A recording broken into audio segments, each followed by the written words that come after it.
Hi friends, Bashas kitchen la இன்னைக்கு நம்ம snacks Tuesday la bread cutlet recipe எப்படி செய்யறதுன்னு பார்க்க போறோம். இந்த bread cutlet நம்ம நிறைய vegetables சேர்த்துக்க போறோம். அதே மாதிரி இதுல நம்ம முட்டை சேர்த்துக்க போறது இல்ல. So vegetablesலாம் வெச்சு வெறும் bread வெச்சு ஒரு சூப்பரான bread cutlet recipe எப்படி செய்யறது அப்படிங்கறத பத்தி தான் இந்த வீடியோல உங்க கூட ஷேர் பண்ணிருக்கேன். வாங்க பார்க்கலாம்.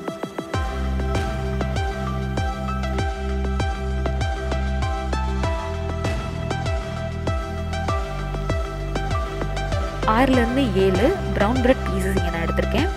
இதை ரஃபாக இந்த மாதிரி சாப் பண்ணி ஒரு பவுலில் சேர்த்துக்கோங்க. ஒரு உருளைக்கிழங்கு வேக வச்சுட்டு அதோட தோலை எடுத்துருங்க. இப்போ ஒரு ஃபோக் வச்சு நல்லா மேஷ் பண்ணிக்கோங்க. இதை இந்த பிரெட்டோட சேர்த்துடலாம். பிரெட் கட்லெட் செய்யறதுக்கு நம்மளுக்கு பைண்டிங்க்கு இந்த உருளைக்கிழங்கு ரொம்ப யூஸ்ஃபுல்லாக இருக்கும். அடுத்ததான் இதில் இப்போ காய்கறி எல்லாம் சேர்த்துடலாம். காய்கறியில் இங்கே நான் பொடி பொடியாக நறுக்கின வெங்காயம்,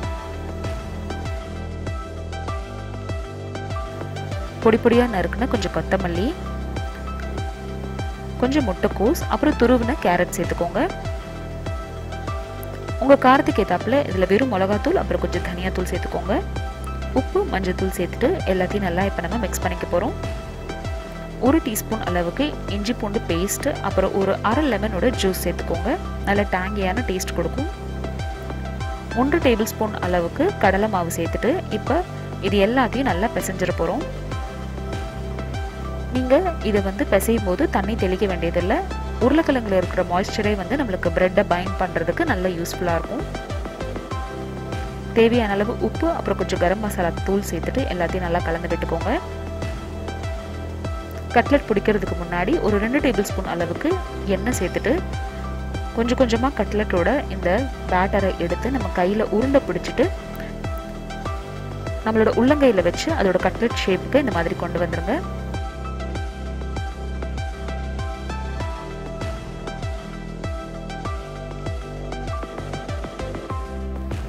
பொரிக்கிறதுக்கு முன்னாடி பிரெட் க்ரம்ஸ் கொஞ்சம் ரெடி பண்ணிக்கலாம். பிரெட் க்ரம்ஸ் ரெடி பண்ணுறதுக்கு பிரெட்டோட இந்த ப்ரௌன் பார்ட் எடுத்து ஒரு பிளெண்டர் ஜாரில் சேர்த்து நல்லா அரைச்சி எடுத்துக்கலாம். நம்மளோட பிரெட் க்ரம்ஸ் தயாராகிடுச்சு. இது நம்மளுக்கு நல்ல முறுமுறுப்பு தன்மையை கொடுக்கும் கட்லெட்டுக்கு. கட்லெட்டை பொரிக்கிறதுக்கு முன்னாடி பிரெட் க்ரம்ஸில் நல்லா இந்த மாதிரி எல்லாத்தையும் படர்ற மாதிரி எடுத்து வச்சுருங்க.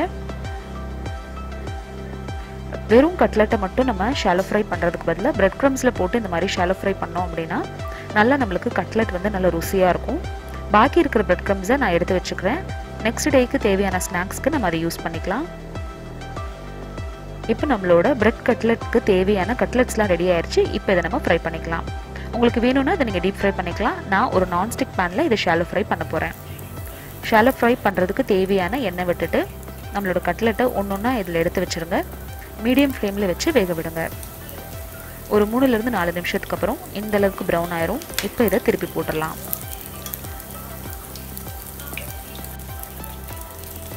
ரெண்டு பக்கமும் நல்லா வேக வச்சு எடுத்தீங்க அப்படின்னா நம்மளோட பிரெட் கட்லெட் ரெசிபி தயாராகிருச்சு. ஒரு ஈவினிங் ஸ்நாக்கு இது சூப்பரான ஆப்ஷன். கண்டிப்பாக ட்ரை பண்ணி பார்த்துட்டு எப்படி வந்துச்சுன்னு சொல்லுங்கள். இந்த வீடியோ உங்களுக்கு பிடிச்சிருந்துச்சுன்னா இந்த வீடியோக்கு ஒரு லைக் கொடுங்க. அந்த சேனலை ஃபர்ஸ்ட் டைம் பார்க்குறீங்கன்னா கண்டிப்பாக சப்ஸ்கிரைப் பண்ணுங்கள்.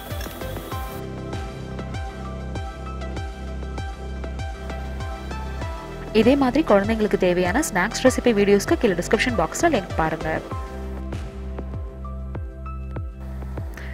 நாளைக்கு நோ ஃபயர் குக்கிங் வீடியோவில் அடுத்து உங்களை சந்திக்கிறேன். தேங்க்யூ ஸோ மச் ஃபார் வாட்சிங். பாய்.